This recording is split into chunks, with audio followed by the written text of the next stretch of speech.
Well, a very warm welcome to you, ladies and gentlemen, for this a very special edition of the Now Selling podcast. I am joined by real estate superstar, the one and only Mr. Ryan Baker. Ryan, how are you, mate? I'm doing very well, Chippo. Good to be back. Good to be back in the hot seat. It is good to have you back because there's been a couple of these that you've been otherwise engaged, I'll say. Yes, You're a busy man. there's a bit going on. You've got a bit going on. You have got a bit going on, but I'm very excited today that we've managed to rope you down for the special episode. As I said, we're going to break down what is happening in the Lower Hutt, or Hutt Valley, if you will, a little bit of Wellington, the marketplace. Yep. There's been a lot going on, especially in the last couple of months, but 2024 certainly feels at the moment like it might be a bit of a turning point. Absolutely. From where we've come from. Now, before we get started, I thought it only, beneficial to those who are listening. Let's take a little bit of a trip back in time. Any real estate agents that are listening to this, that are still real estate agents, that have managed to see through the grind of what the last kind of 3 or 4 years has been, I want to take you back in time, and I just want to list a few things that have happened have got us to where we are today. Yep. So just quickly, let's go back to 2020, a year that will go down in the real estate books as one of the biggest in history. Of course, COVID happens, a global pandemic. The market, we go from about a 5% average interest rate, 4.5%, somewhere around there. Nice and comfy. Nice and comfy. Money drops right down. The banks start giving it out, and it settles at around 2%, okay, on average. Yeah. Outside of that, we have the competition in the market, which goes absolutely bonkers. We have hyperinflation in terms of price, where property prices in some areas, Ryan, nearly double overnight. Yep. You remember these times? I remember these times, mate. It was the old, you put the sign up and it sells kind of thing, everyone goes on about it. Absolutely. Now, fast track, okay, you go from 2020, November 2021, after all this is going well, everyone thinks, yep, this is going to last forever. Yep. Almost to the day where we are now, 3 years ago, the market takes a dramatic turn. Now, that's off the back of, and I'm going to say this, and I don't want a shiver to go down your back because it seems like it's all kind of working itself out 3 years later, off the back of the triple CFA. Oh. That little piece of legislation that came out, and then the lending restrictions with the tap effectively being turned off by the banks at the end of 2021. Following that, going into 2022, the inflation numbers come out, and we start seeing that the country is in a lot of trouble. The highest inflation numbers that we've seen in 35 years. All of a sudden, there's a bit of panic in the marketplace. The Reserve Bank now, in order to try and contain that inflation, they start a series of OCR increases. The first time that they've done that in many years. Subsequently, there is about 5 or 6 rises to the OCR. And the follow-on effect of that, obviously, is the banks start to increase interest rates as well. People start in that marketplace going from a 2.5%, maybe a 3% rate, right up to 7-8% now. The stress is now on servicing those mortgages, and we see a dumping of stock come into the local marketplace. Huge. Are you with me so far? I'm with you, mate. You're nailing it. There you go. Look at that. Am I on point? I'm going off script here as well. I was going to say, you're not even reading any notes, mate. I'm going off script. Okay. Right. Fast forward to where we are today. Now, the government comes in, new government last year. Wellington, for the most part of this year, has been, it's been a tough time for a lot of house owners. Again, struggling with a lot of stock and oversupply, if you will. Struggling with people still just being able to get a mortgage. And we'll talk a little bit about that later on. August, the first of the cuts from the OCR, from the Reserve Bank. August this year. Straight away in the marketplace, we start seeing a little bit of activity. We start seeing open home numbers start to increase as more and more vendors get out. They start doing their research. They start saying, is now the time? And then the banks start a very dramatic cut in their rates as well. Then we go into October, which is our last month, which is what we're going to talk about in just a minute. And of course, everyone's expecting a 0.25 decrease to the OCR. The Reserve Bank come out with a 0.5. 0.5, which is awesome, Which was dramatic in some circles, and in other circles was well needed. And here we are with the October market report, the most up-to-date, where we are in the market. Hopefully that kind of sets the scene. You nailed it, mate. Look at that. And the fact that we've both still got here after that 3 years, After the trenches. says something out of the trenches. Okay, so you've heard from me. Let's go over to you now after that introduction in terms of where we've been. Yep. You're out in the field, mate. You're one of the top real estate agents in the city. What are you seeing out there? You could, go back to those cuts. What have you seen post the Reserve Bank's actions and activity, and how we're looking at the moment? Yeah, I think there's been a lot of relief recently. I think people are starting to feel like, there is the light at the end of the tunnel. A lot of confidence coming back. I think that's the main thing that I've noticed. Buyers very much willing to transact now. For sure. You go back a couple of years and, buyers were sitting there. The conversations we were having at open homes was, hey, if I wait a couple of months, this might be 20 or 30 grand less. Yes. So it was quite hard to get those buyers over the line. Whereas now, I think the general consensus is that buyers see it as now is the time to buy. Yes. Before there's potentially more cuts next year, before maybe prices start to trickle up a little bit. Yes. Yeah, and I think that's probably seen on the buyer side, but then also potentially the seller side as well. We've obviously seen some more stock come on the market, probably seasonal real estate as well, coming into spring. Yep. I think, midwinter we were down at high 300s for stock in Lower Hutt. Now we're sitting just under that 450. Yep. I think sellers are also seeing it as like, hey, a buyer's going to be able to get more money. These interest rates are coming down a wee bit more. It's springtime. Should we throw the house on the market, give it a go? So I think there's a little bit of confidence from both sides. Absolutely. I think that, look, the phrase bottom of the market has been thrown around so many times in the last 2 years by so many different real estate commentators and what have you out there. Yeah. And rightly so. Look, there's moments where we've had peaks. In May this year, we did about 45 million in transactions. Yep. And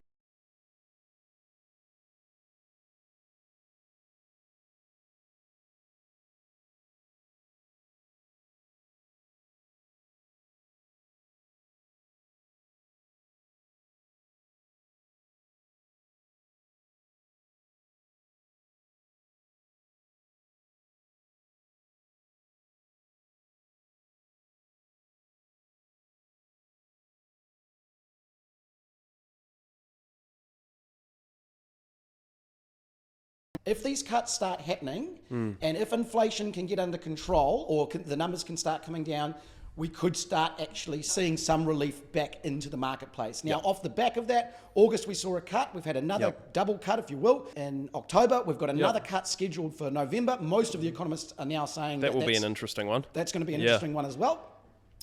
But certainly the banks, they're hitting this hard and fast. We've seen almost a 2% decrease. Yeah. And when you think about 2% rate cuts, that's a lot of money. Yeah. On $1 million, it was massive, mate. We've actually just refixed one on our rental property. Just changed down to the ANZ 5.59, so it was $200 a week. There you go. Now, you do the math on that. That is a lot of money. It's huge. Now, that's money that you can obviously put back into your portfolio, but it's also money that a lot of New Zealanders, because let's not forget, we have been in a recession. This is a very much... Hospo's been hit very, very hard, and my heart breaks for a lot of the Wellingtonian, the hospo industry. You've obviously got more and more people that are trying to just keep afloat, keep the mortgage paid, get the gas tank full of petrol, pay the utilities, all of that stuff. It counts, but getting that $200 back a week, that's huge. In no means are we back to where we need to be. No, definitely not. The golden years. I don't know if we'll ever go back there, Chip. It might be a wee while. And in no way are we suggesting that we will.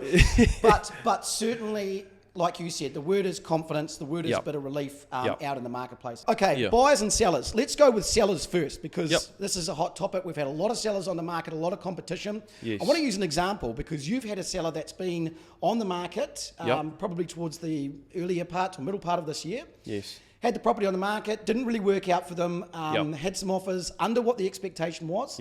They've now come back on the market following these cuts, following the interest rate cuts, following the activity.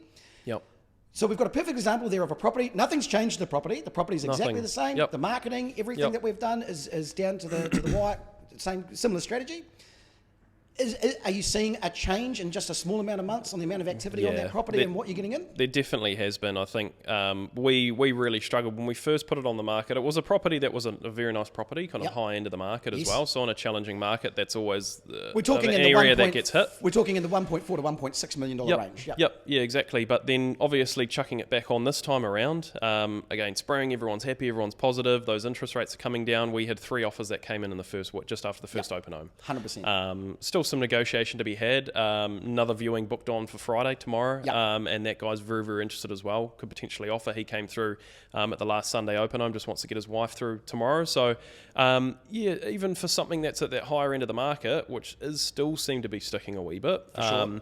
There's definitely a lot more activity when you compare it to earlier this year, 100%. And I think that's a great example. I wanted to use that because it's a good again, one. only a few months, but let's have a look at the variables. I mean, seasonal, absolutely. Spring, we get a little bit more better weather. People are out. It's 2 months out from Christmas now. People want to make New Year's resolutions on this side. You've got the market activity, yes, the economy. You've got inflation as well, which is something that we haven't spoken about. The inflation numbers came down. They've dropped right down to about 2.2% at the moment. Well under control now, from what it was. Starting to get absolutely under control. Then you've got obviously the banks saying we're going to, actually on that as well, the triple CFA, which we mentioned before. There's been so many changes to that piece of legislation now. I think it's gone from 110,000 pages down to 5 or whatever it is.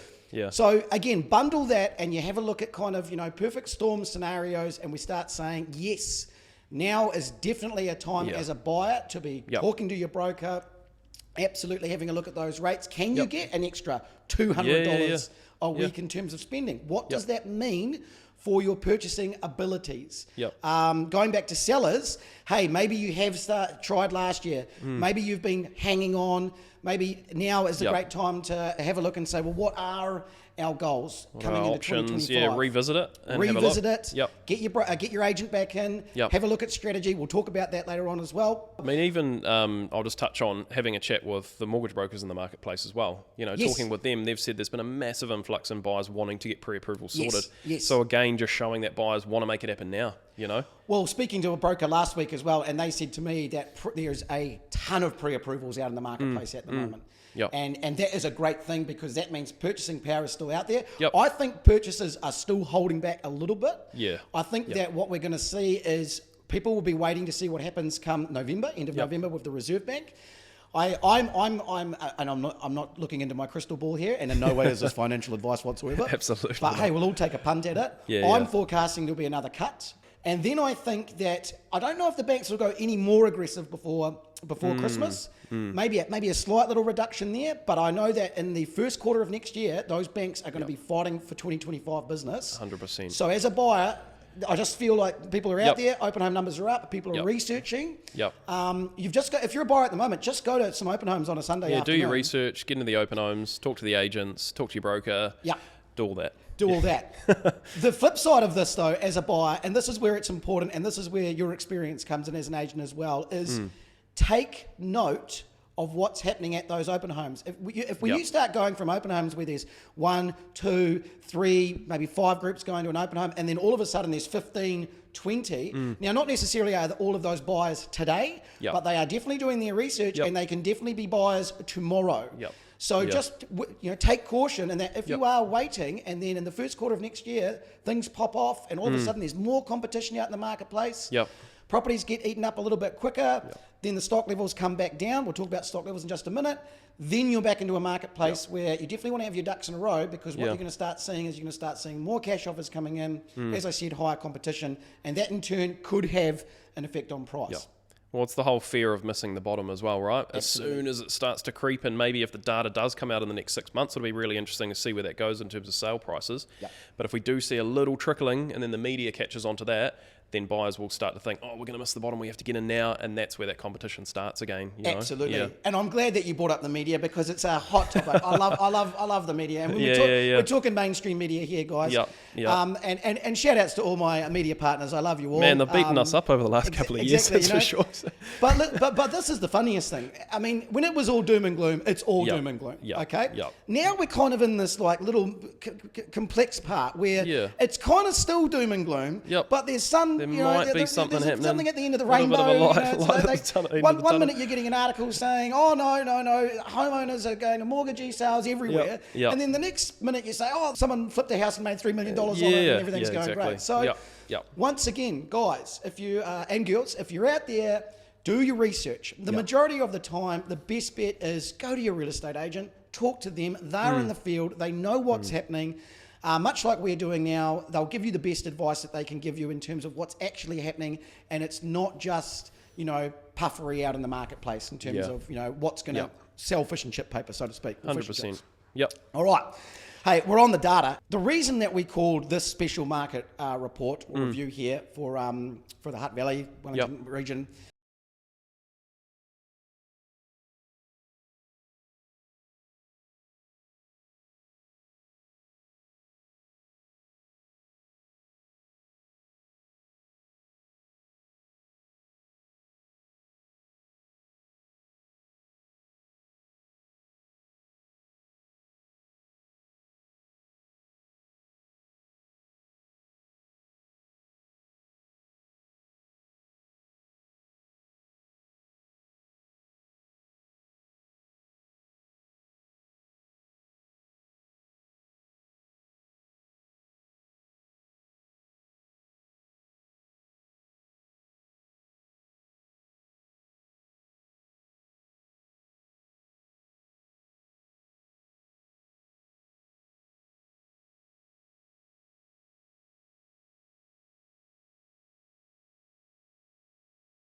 out of the 49 deals, which is 37% of the marketplace Wainuiomata's started to pop off. Yeah. And Wainuiomata. Secondary to that, Waterloo and Fairfield. Yep. Then Avalon. Then Mangaraki. Those are our hotspots. Okay. Yeah, it sounds about right. Now, obviously, we've got other sales going around the other areas. Yep. The average sale price for the month, $721,000. I do note that that's above the Hutt Valley average. Look at that, mate. So what does that say? It says if you want to get a higher price, you need a better agent. You need to come to Ray White Kemeys Brothers. You can fact check me on that. Yeah. I'm pretty sure. Otherwise, no, we'll you're delete sure. this part. You're sure, mate. Yeah, I'm pretty sure. You're out in the marketplace at the moment. What are your hot suburbs? Yep. Where are you seeing activity? Yeah, that nails it. Like basically exactly where I'm seeing when we're out in the field as well. I was actually looking at some of the numbers on the sales board as well, and it's quite interesting to see that sweet spot in the market for buyers is really in between for properties that are selling, about that 650 to high 700s. Like a majority of the sales board is in that pocket. I don't know if you have some stats on those as well. You were talking about that higher end of the market looked to be kind of 16% of. I definitely do selling. have. I definitely do have the stats. Yeah, there you go. Don't worry about that. But it's interesting because it's just obviously as interest rates go down, and I think in any market that's starting to improve, you're always going to see it at the lower end first, and then it's going to trickle up into that higher end, into those higher sale prices. Absolutely. So it's a good trend. It's good to see. Yeah, absolutely. Well, we do have some stats on that as well, because let's switch over to the wider market now. Yeah. 458, just under 460 on the market for Lower Hutt. Now, typically, where we start seeing real activity in terms of buy is when we get under that 400 cap. Yep. So anything in that 350 to 400 or 300 to 400 range is when we're kind of at a sweet spot for the Lower Hutt market. Yep. So good note to take there. Yeah, nice. Let's have a look though at what we've got out of that today. So 204 properties are sitting between the 400 and 700 bracket. Yep. That's your first time home buyers. That's your investors that are looking for yield. So we're talking about 44%, almost 50% of the marketplace is in that bracket. Yep. Now, it's huge. It's huge. Now, keep in mind, 2 years ago, first-time home buyers couldn't buy a bloody house to save themselves. No. You could hardly get any lending with the bloody trouble. They couldn't get any lending because everyone was going through their books and saying you eat too much KFC, you got too much Netflix, too many all this other coffees. stuff, too many coffees. That's all gone. Now we're starting to see the banks come back with incentives. Hey, come on with us. You get a free TV. We'll give you 1% back, cash backs. All that stuff's going to happen. Keep an eye on that, buyers. Yeah. If you're looking to buy in the first quarter of next year, talk to your broker, find out where the best deals are, because those cash backs will come back. Absolutely. The 800 to a million, 800,000 that is, to a million, you've got 94 properties currently sitting on the market that are within that price range. Again, this is TradeMe statistics taken off the price search criteria, which is roughly 20% of the market. And then on that high end, 64 properties in the 1 million plus category, which is 14%. Interesting. So roughly 66% of the market is in that $500 to $1 million gap. Yep. Now, again, you might be sitting out there and going, oh, that's all well and good, Chip. Why is my property not selling? This is probably the reason why. It's a highly competitive marketplace at the moment if your property is priced in that category. Yep. Which is why, again, it's very important to be strategical with your pricing. Yeah. You need to get the property priced very, very quickly and at the right price to make sure you're getting the most of the buyer activity. For the 1 million plus, which is our top end that we're talking about, again, 64 properties. If some of those properties have been sitting there for a long time, now might be the time to do what your seller has done. Take it off, rest it for a couple of months, see what happens if you can hold on, and maybe look into that first quarter of next year as your selling opportunity. Everyone gives some feedback on that as well. Like, it's like, oh, buyers will remember it. They'll see it's been on before. Does that look bad for me? Obviously not as well, because we've had with that property that we were selling and talking about before, we've chucked it back on and we've got really good engagement. Exactly. So I don't think owners looking at that option should worry about it. Well, I think, and I think just before we go on to another couple of things to finish, I think in terms of tips, this is the best tip that I can probably give in terms of my experience, and you can jump in on this as well when you want. If you are a seller that has been on the market for more than 60 days, you've got to remember that buyers are constantly looking at your property and they're asking these questions. Number one, what's wrong with it? That's the big one, right? What's wrong with it? Why hasn't it sold? The secondary issue as well is if they've been on for 60 days and you do not have a price on that property, then the buyer is looking at that and they're saying they are not motivated to sell. 100%. Now, you're opening yourself to two scenarios there. Number one, it's just going to stay there. And you're not going to get any activity on it, in which case you have to spend more money trying to invest on marketing to reinvigorate the property or reinvigorate the campaign. The second thing is you might get an offer for sale by negotiation after 60, 65 days or what have you. But I would say 9 times out of 10, that offer is going to be about 20 to 30% under what your price expectation is. Right, let's finish off, because again, we're talking about October. Been a massive, massive month, mate. What's been going on in your world? Let's talk about Ray White, Kemeys Brothers. I know you're a busy man. Talk us through it, mate. Yeah, there's been some exciting stuff going on. I mean, Elliot and I have had a massive recruitment push with the company. So I've been really focusing on trying to build the team with quality people as well. Yes. Which has been very exciting. Like seeing those new agents come into the industry, not having any experience in real estate, being mentored by Scotty and some of the other team members as well, and actually seeing them come into the industry and be successful. I was tallying up some of the deals that they've done just in the last 3 to 4 weeks, and it was about $6.5 million trip on the sales board. So look at that. Great numbers for people, and that's for people that are 100% brand new to the industry. Fresh in the industry. We've obviously got a process and a 90-day plan when they join us, and mentorship and all that kind of stuff, which seems to be working really, really well. So it's exciting. I mean, you'd know what I mean when I say, we're sitting in sales meeting and we've got close to 50 staff sitting in that sales meeting, and the place is just buzzing, mate. So it's really awesome. Absolutely. It's awesome to see. No, the energy and look, part of it's market. I think a lot of it is team. I think a lot of it is culture. We stand up in front of those sales meetings, as you said, and the place just feels packed. And that energy at the moment from our corner office here in Petone is certainly trickling out into the marketplace. I want to pay special mention also, Des Smith. Oh, how well has he done this year, mate? Well, every year. What is he putting on his cornflakes out there in Wainuiomata, mate? I don't know what it is.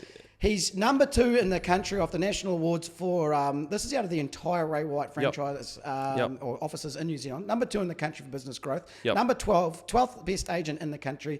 He's just hit premier status within 3 months. In 3 months, which is an accolade that a lot of agents strive to get in 12 months. And he's just creamed it up in 3 months. So he's done amazingly well, mate. Absolutely, come off the back of $1.5 million worth of gross commission last year, and he's absolutely put his stake in the ground and said 2024, 25 is going to be huge as well. So congratulations to Des again. What do you think is going to happen in the lead up to Christmas, and what do you think is going to happen in the first quarter next year? Yeah, I think leading up to Christmas, Chip, we're going to see a lot of seasonal real estate. I think unless you have to sell, leading up to Christmas, you're probably going to chuck your home on the market coming into January. Everyone, like you mentioned before, is going to sit there and probably just watch the market, watch the next OCR, see how things play out. And like I say, hopefully try and get a couple of listings for ourselves tied up prior to Christmas anyway, and then hit the new year with a couple of new ones as well. Absolutely. Look, I think those are my sentiments exactly. If anything, and you are, number one, if you're a buyer at the moment, get your ducks in a row and get them in a row quickly. If you're holding out for that OCR announcement, that is at the end of this month. Talk to your broker, definitely start having a talk with them in terms of what are the best deals, what are the best rates, and what banks are going to give some incentives in terms of cashbacks, etc. If you're a seller and you're watching at the moment, and by all means, it's a great time because stock levels are still quite, could become competitive, but stock levels are still going to give you a little bit of time. But now is the time to get your property appraised. You've got to 100%. get your appraisal done. Prices aren't going to go anywhere dramatically anytime soon. So your price in the market now certainly probably will be your price in the market for the first couple of months of next year. But you've got to know what that price is. You've got to know what your marketing strategy is. If the stock falls, if these properties get eaten up, and we certainly they start to turn over. They start to turn over, and we are in the bottom of the market, then that is going to have a very dramatic change on what your marketing strategy for your property could be come the first quarter of next year, when we start seeing auction numbers increase, tender numbers increase, deadline sales increase as well. And the best and only way to be able to do that is to call up Ray White Kemeys Brothers, get one of our spectacular agents down there, like Ryan Baker. He'll come in. Get us in there. We'll He's an expert. He knows what's going on, and he will sort you out. All right. We've done it, mate. The market report review. There it is. Short and sharp for Lower Hutt. As always, thank you so much for joining me, Mr. Ryan Baker. Thank you, Chibbo. Thank you for having me. It's good to be back. No dramas. It's good to have you back, mate. And I'm looking forward to getting one of these out probably before Christmas. We'll do like maybe a Christmas special. Christmas special. You could dress up as Santa. I could. You could dress up as anything else. There you go. Maybe a Christmas special. So watch this space. Thanks to everyone tuning in. This has been the Now Selling It podcast, brought to you by Ray White Kemeys Brothers. And as we say, we are gone.